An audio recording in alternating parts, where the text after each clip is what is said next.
Bueno, entonces vamos a releer el trabajo de Winnicott sobre la distorsión del yo en términos del self verdadero y falso que se encuentra en su libro de Los procesos de maduración y el ambiente facilitador, pues de 1960. Dice, este concepto no es nuevo en sí mismo, aparece en las religiones, en algunos sistemas filosóficos, pero en psicoanálisis nos interesan los siguientes interrogantes: cómo surge el self falso, cuál es su función, por qué en algunos casos el self falso es exagerado o enfatizado, por qué algunas personas no desarrollan un sistema de self falso, cuáles son los equivalentes del self falso en las personas normales, qué podría llamarse self verdadero. Y dice, a mi juicio, la idea de self falso, que proviene de nuestros pacientes, puede discernirse en las primeras formulaciones de Freud. En particular, vinculo lo que yo divido en un self verdadero y falso con la división freudiana del self en una parte central y dotada de energía por los instintos, serían las pulsiones, o por lo que Freud denominó sexualidad genital y pregenital, y una parte vuelta hacia afuera y relacionada con el mundo. El conocimiento sobre el self, más que de la observación directa, proviene de los pacientes analíticos que hacen regresión a una dependencia importante en la transferencia al revelar sus expectativas y necesidades en las fases dependientes. Y en relación a las necesidades del yo y las necesidades del ello, va explicando, debe subrayarse que al referirme a la satisfacción de las necesidades del infante, no hablo de la satisfacción de instintos o pulsiones. En el ámbito que estoy examinando, las pulsiones o los instintos aún no están claramente definidos como internos. Pueden ser tan externos como un trueno o un golpe. El yo del infante está copiando fuerza y en consecuencia se acerca a un estado en que las exigencias del ello serán sentidas como parte del self y no como parte ambientales. Cuando se produce este desarrollo, la satisfacción del ello pasa a ser un muy importante fortalecedor del yo o del self verdadero. Pero las excitaciones del ello pueden ser traumáticas cuando el yo todavía no puede incluirlas ni es capaz de absorber los riesgos involucrados y las frustraciones experimentadas mientras no se convierte en realidad la satisfacción del ello. Las satisfacciones del ello se dan en la fase depresiva. Un paciente me dijo, dice Winnicott, un buen manejo o cuidado del yo, tal como el que he experimentado durante esta hora, es una comida, que sería una satisfacción del ello.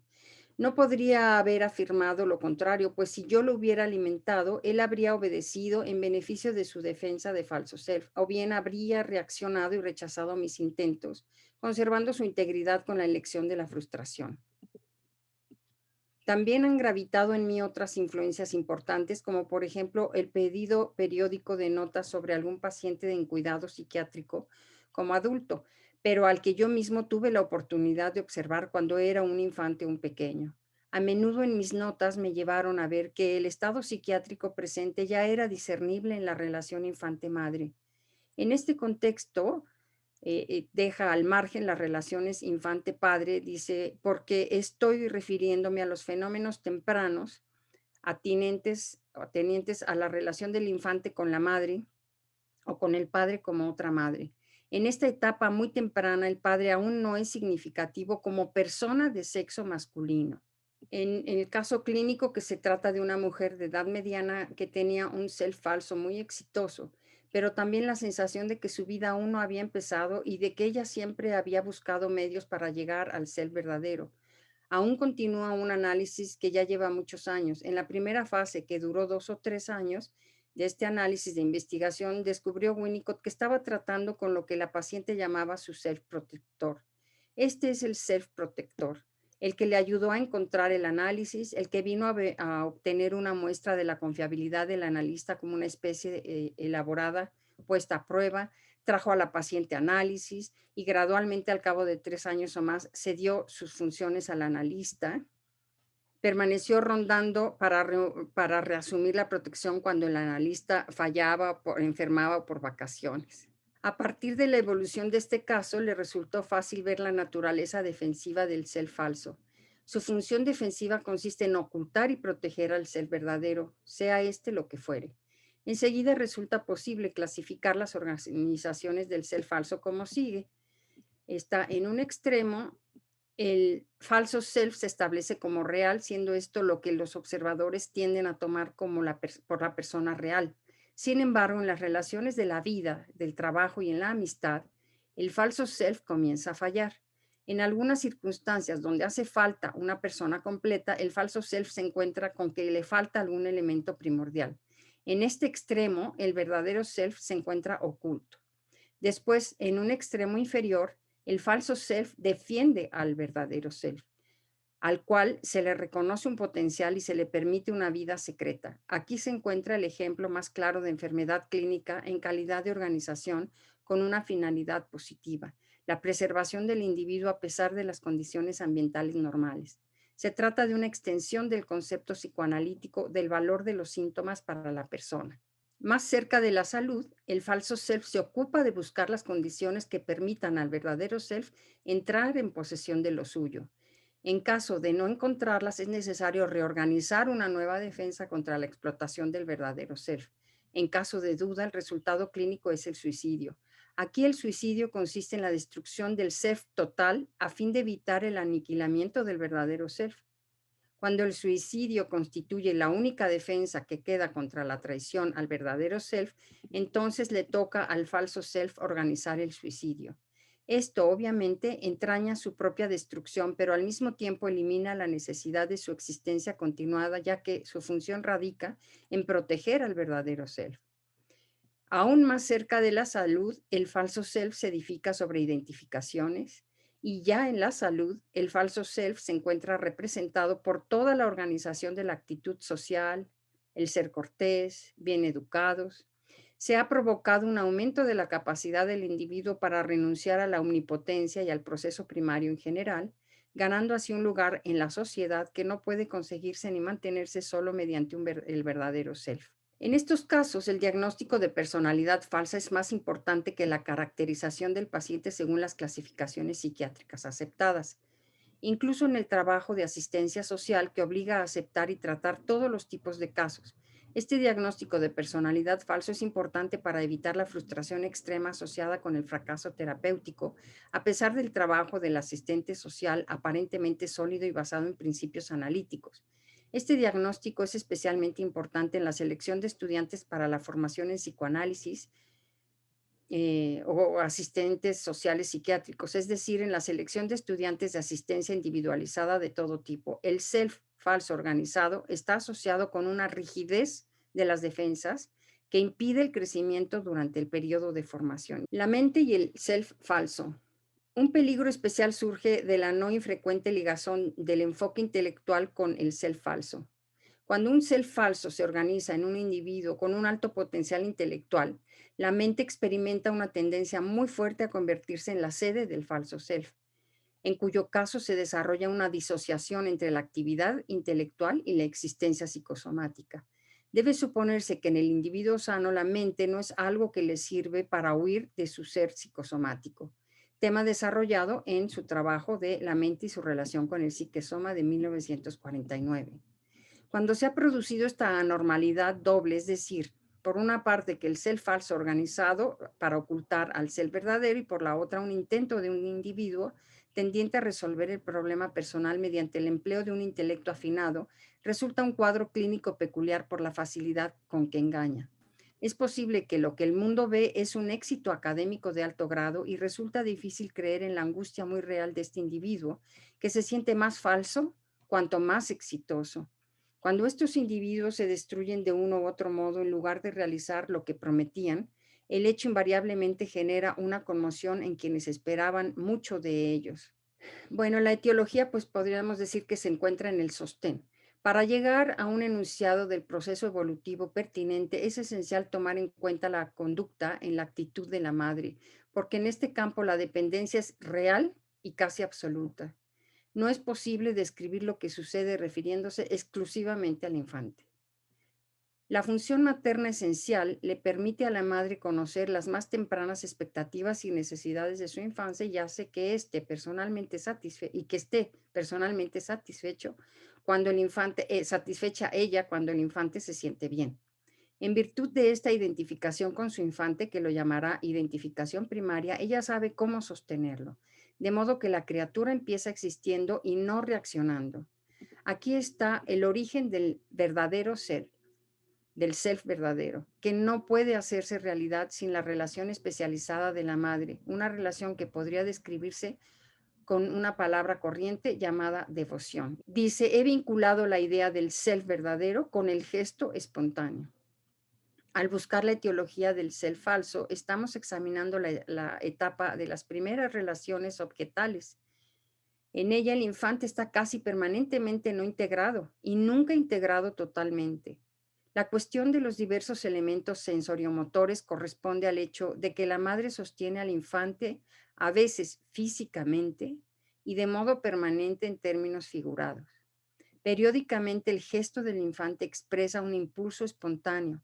La fuente del gesto es el self verdadero y ese gesto indica la existencia de un self verdadero potencial.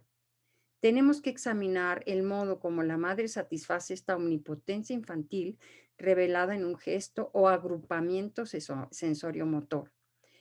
He vinculado la idea del ser verdadero con el gesto espontáneo.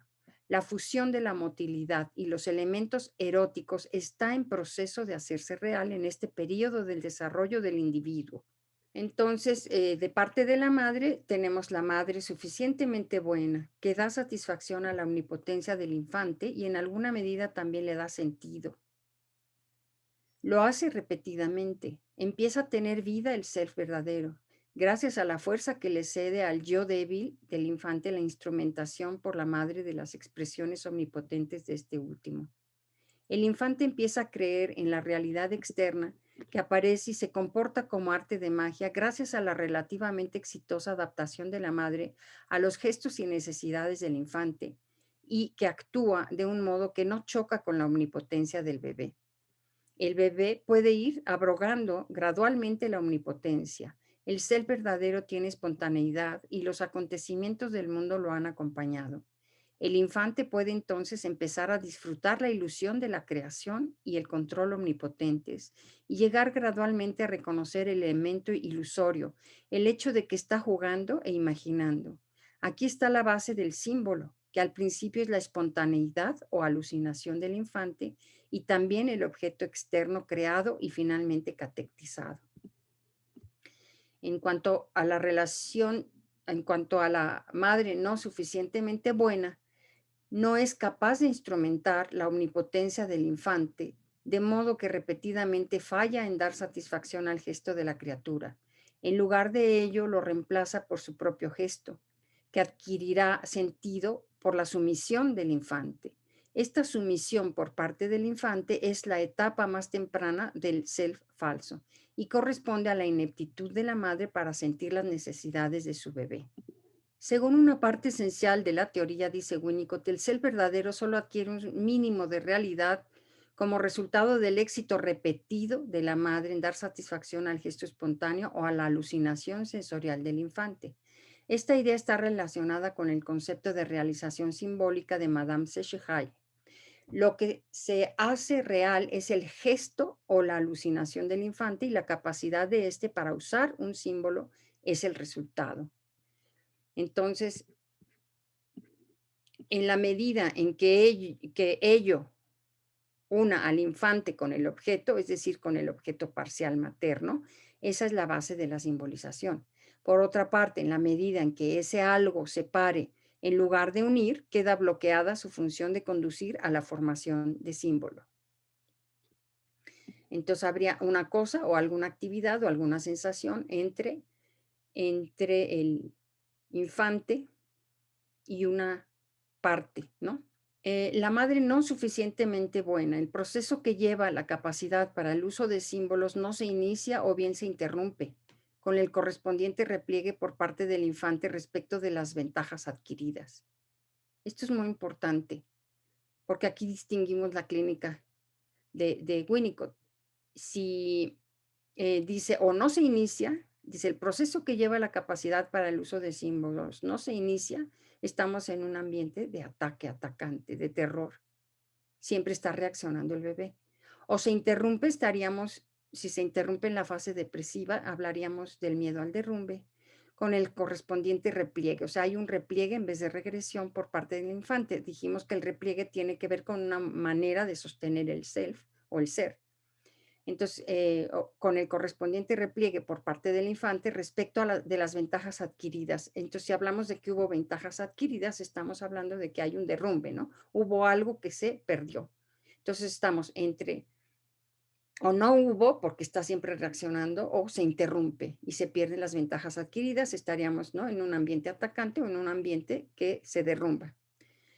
Cuando la adaptación de la madre no es suficientemente buena al principio, podría esperarse que el infante muriera físicamente, porque no se inicia la catexia de los objetos externos. El infante sigue aislado. No obstante, en la práctica el infante vive, pero vive de modo falso.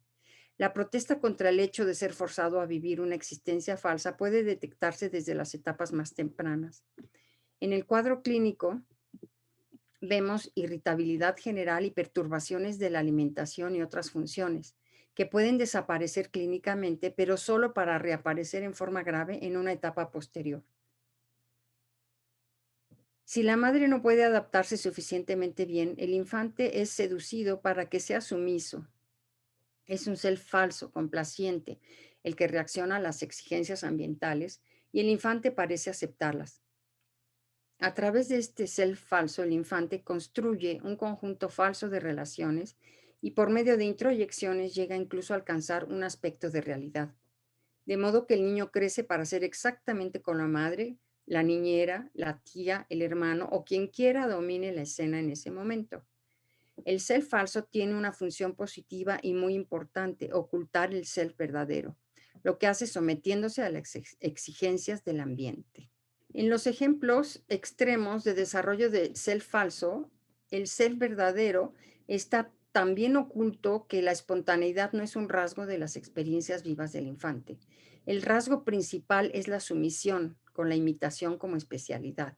Cuando el grado de escisión en la persona del infante no es demasiado grande, puede haber alguna vida casi personal por medio de la imitación. E incluso es posible que el niño interprete un papel especial, el del ser verdadero, como sería si hubiera tenido existencia.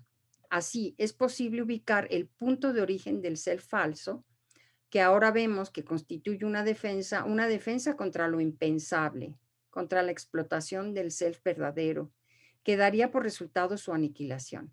Si el ser verdadero llega a ser explotado y aniquilado, esto ocurre en la vida del infante, cuya madre no solo no fue no suficientemente buena en el sentido expuesto, sino que fue buena y mala de una manera atormentadoramente irregular. En este caso, la madre, en razón de su propia enfermedad, necesita causar y mantener la confusión en quienes están en contacto con ella. Esto puede surgir en una situación transferencial en la que el paciente trata de enloquecer al analista, como lo señalaron Billon y Searles, y en algunos casos llega a destruir los últimos vestigios de la capacidad del infante para defender al ser verdadero. En su artículo de preocupación maternal primaria del 56, asumió el supuesto de que en la salud la mujer que queda embarazada va logrando gradualmente un alto grado de identificación con la criatura. Esta identificación evoluciona durante el embarazo, alcanza su punto culminante en el parto y poco a poco se extingue en las semanas y meses ulteriores. Esta cosa sana que les sucede a las madres tiene consecuencias tanto hipocondríacas como de narcisismo secundario. Esta especial orientación de la madre con respecto a su infante no solo depende de su propia salud mental, sino que también es afectada por el ambiente. En el caso más simple, el hombre, respaldado por una actitud social que es en sí misma un desarrollo de la función natural masculina, se ocupa de la realidad externa en beneficio de la mujer, de modo que por algún lapso resulta seguro y sensato que para ella volcarse hacia adentro y centrarse en sí misma. A esto le corresponde un diagrama que se asemeja al de la persona o familia paranoide. Recuerda aquí la descripción de Freud de 1929 de la vesícula viviente con su capa córtico-receptiva. El 29 es más allá del principio de placer. Y entonces dice, la función de la madre de ningún modo se trata de una evolución reciente debida a la civilización, al refinamiento o a la comprensión intelectual. No es aceptable ninguna teoría que no tenga en cuenta el hecho de que las madres siempre han cumplido suficientemente bien esta función esencial. El self verdadero, dice, el gesto espontáneo es el self verdadero en acción. El gesto espontáneo es el self verdadero en acción. Ahí donde la madre se sorprende de su bebé. Solo el self verdadero puede ser creativo y solo el self verdadero puede sentirse real. Mientras que un self verdadero se siente real, la existencia de un self falso da por resultado una sensación de irrealidad o futilidad. El self falso, si tiene éxito en su función, oculta al self verdadero o bien encuentra un modo de permitirle que empiece a vivir.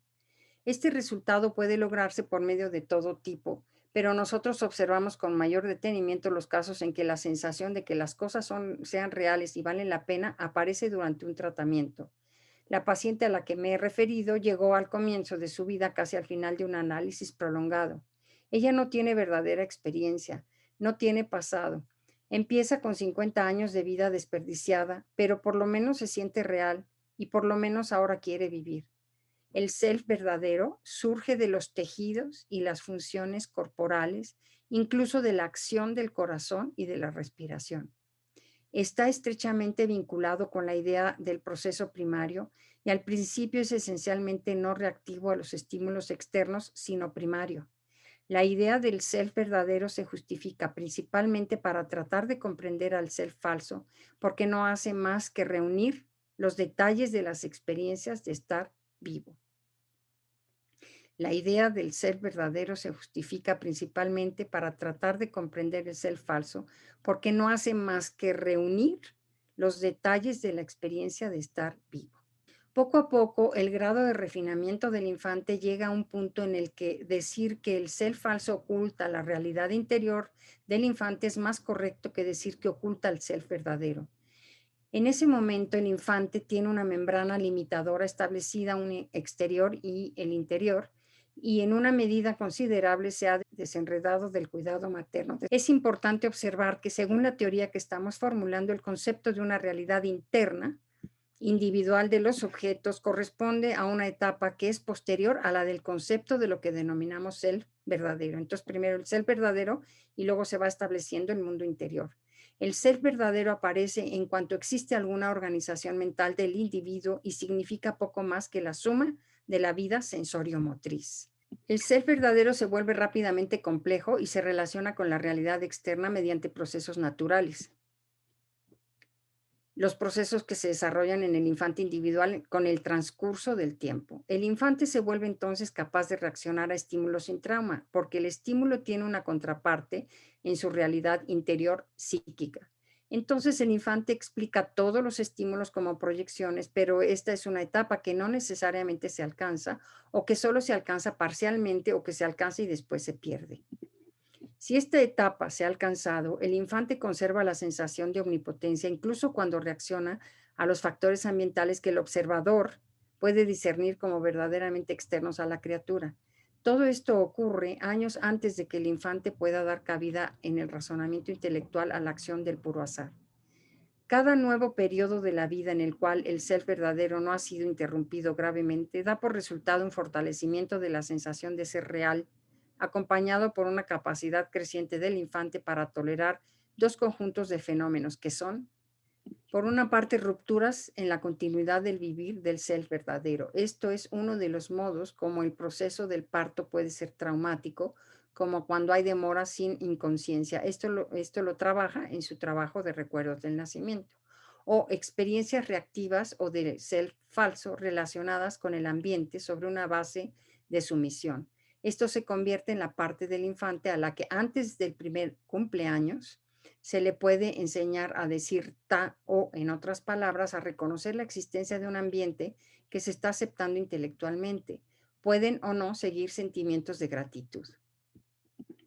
El equivalente normal del self falso, y aquí vamos a ver esta idea de soluciones de transacción. Es así como, a través de procesos naturales, el infante desarrolla una organización del yo adaptado al ambiente, lo cual no ocurre automáticamente y, por cierto, solo puede ocurrir si, en primer lugar, el ser verdadero, como lo llama Winnicott, se ha convertido en una realidad viva gracias a la adaptación suficientemente buena de la madre a las necesidades vivas del infante. En el self verdadero de la vida sana hay un aspecto sumiso, una capacidad del infante para obedecer y no quedar expuesto. La capacidad para llegar a soluciones de transacción es un logro. El equivalente del self falso en el desarrollo normal es lo que puede convertirse en el niño en una actitud social, algo adaptable. En la salud, esta actitud social representa una transacción. Al mismo tiempo, también en la salud, la transacción se vuelve imposible cuando los problemas se convierten en cruciales. En tal caso, el ser verdadero supera al self sumiso. En la clínica esto es una situación reiterada en la adolescencia. Entonces, maneja estos grados del ser falso, entre el falso self en su aspecto cortés y saludable, o el falso self sumiso y escindido que erróneamente se toma por el niño total. Es ahí donde está el error en las terapias de tomar por el todo, por el niño total, la parte parcial. Es fácil ver que a veces esta defensa del self falso constituye la base de cierto tipo de sublimación, como cuando el niño madura y se convierte en actor. Entre los actores están los que pueden ser ellos mismos e interpretar un papel y los otros, solo capaces de interpretar papeles que se encuentran completamente perdidos cuando no lo hacen y cuando no sean apreciados o aplaudidos, o sea, reconocidos como existentes. En el individuo sano que tiene un self con un aspecto sumiso, pero que existe y es un ser creativo y espontáneo, hay al mismo tiempo capacidad para usar símbolos. En otras palabras, en este sentido, la salud está estrechamente ligada con la capacidad para vivir en un ámbito intermedio entre el sueño y la realidad, que es denominado vida cultural. Y aquí nos refiere a su trabajo de objetos y fenómenos transicionales del 51. En contraste, cuando existe un alto grado de escisión entre el ser verdadero y el ser falso, que oculta al anterior, encontramos una capacidad escasa para la utilización de símbolos y una pobreza de la vida cultural. En lugar de actividades culturales en tales personas, observamos una extrema inquietud, incapacidad para concentrarse y necesidad de recoger incursiones de la realidad externa, para que el tiempo de vida del individuo pueda llenarse con reacciones a ellas. Como consecuencias para el psicoanalista, en el análisis de una personalidad falsa debe reconocerse el hecho de que el analista solo puede hablarle sobre el ser verdadero al ser falso del paciente. Ocurre como si al principio el analista discutiera el problema del niño con la niñera que lo llevó, sin tomar en contacto directo con éste. El análisis solo se inicia hasta que la niñera ha dejado a solas al niño con el analista y el niño tolera esa situación y empieza a jugar. Otra situación sería en el punto de transición. Cuando el analista empieza a entrar en contacto con el self verdadero del paciente, debe haber un periodo de dependencia extrema. A menudo este hecho se pasa por alto en la práctica del análisis. El paciente tiene una enfermedad o de algún otro modo le da al analista la oportunidad de asumir la función del ser falso, de niñera, pero en ese punto el analista no advierte lo que está sucediendo y en consecuencia son otros los que cuidan al paciente y éste pasa a depender de ellos en un periodo de regresión encubierta a la dependencia, con lo cual la oportunidad se pierde. O por otro caso, los analistas que no están preparados para satisfacer las agudas necesidades de los pacientes que se vuelven dependientes de este modo, deben tener la precaución de escoger casos entre los que no haya tipos de ser falso. La práctica psicoanalítica incluye análisis que continúan indefinidamente porque se realiza sobre la base del trabajo del ser falso, con el ser falso. En uno de estos casos, de un paciente que ya había estado analizándose durante un tiempo considerable antes de recurrir a Winnicott, su trabajo con él comenzó realmente cuando le planteó con claridad que reconocía su no existencia.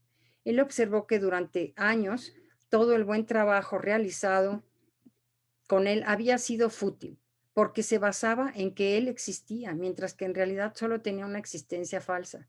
Cuando Winnicott le dice que reconocía su no existencia, él sintió que sí se había comunicado por primera vez. Quiso decir que su self verdadero, oculto desde la infancia, había entrado entonces en comunicación con su analista del único modo no peligroso. Este es un ejemplo típico del modo como este concepto afecta el trabajo psicoanalítico.